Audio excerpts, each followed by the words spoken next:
Welcome back to Perkins Pipes. Got the Missouri Pride barrel-shaped Country Gentleman here for us today. Simply enjoy this guy and wanted to bring him out. This is an episode, I got to tell you, that touches me quite deeply, and there's a memory I'm going to share with you that was sparked by something I was reading recently. So, as always, let's get this guy lit. Let's get to talking.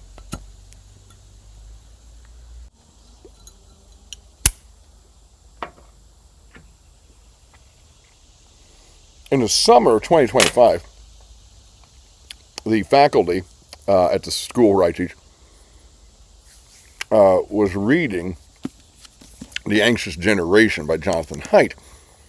And I've talked about this before. He talks about the great rewiring of childhood, especially between 2010 and 2015, as apps and social media became more prevalent.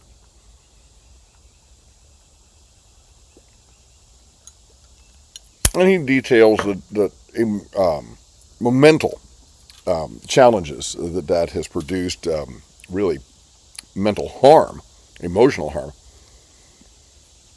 for so many boys and girls. But he said something that I was reading recently, and it brought to mind a memory from when I was first teaching. Regarding Gen Z, he says, they are less able than any generation in history to put down roots in real-world communities populated by known individuals who will still be there a year later. In contrast, children growing up after the Great Rewiring skip through multiple networks whose nodes are a mix of known and unknown people, some using aliases and avatars, many of whom will have vanished by next year, or perhaps by tomorrow.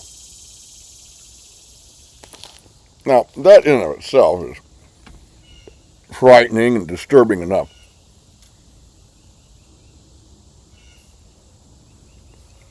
But in my first year of teaching, I experienced something that gives proof to what Haidt is saying about the value and the importance of young people being in communities where they know the people will still be there for some time to come.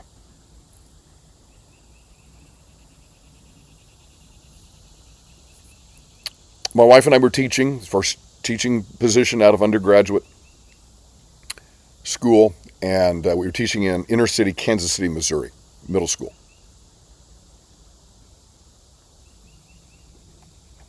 And I needed to be absent for the day.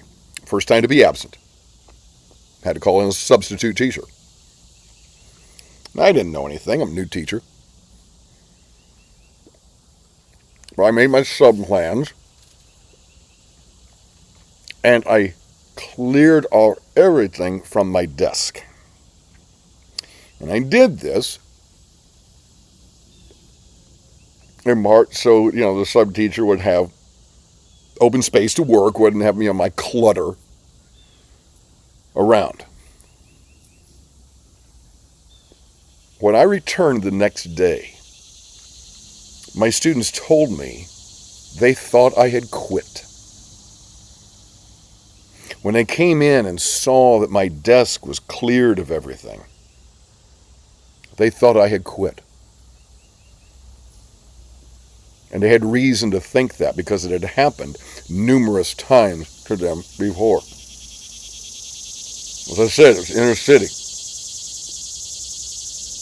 Hard time keeping teachers in a challenging environment.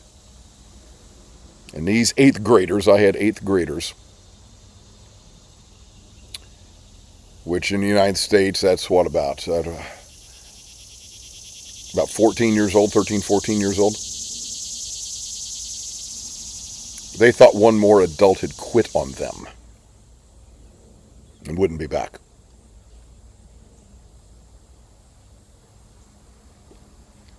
It's been over 3 decades since that time, and I remember that so vividly.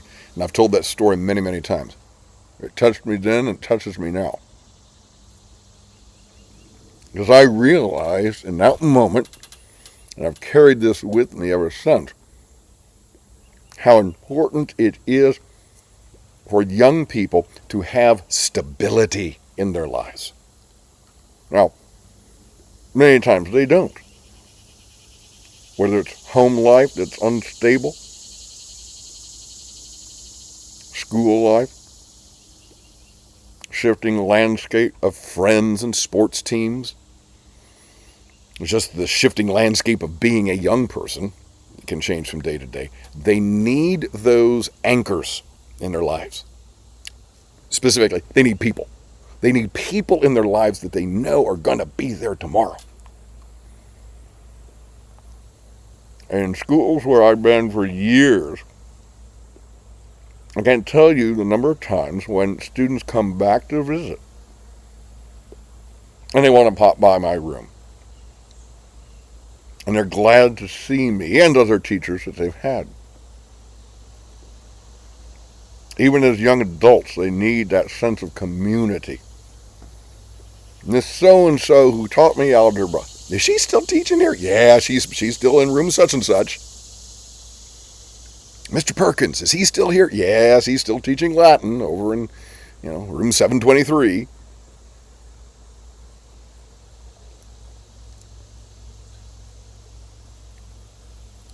The shift to the digital world, and this is not an episode where we're just going to bash on the digital world. Absolutely not. But I just want to say this. The shifting, especially in social media, the shifting sands of social interaction are no substitute. In fact, they are an actual deterrent to the genuine, meaningful, solid relationships that we all need, but especially young people, as they're developing mentally and emotionally and physically and intellectually and spiritually. Now, you may be someone who works with young people. I don't know. Maybe you're a Cub Scout leader. Maybe you coach a team. Maybe you lead a Sunday school class or a youth group at your church. And you may never hear back from some of your former students and players. Doesn't matter. The fact that you have shown up each and every practice, each and every week for youth group or Sunday school or whatever it is,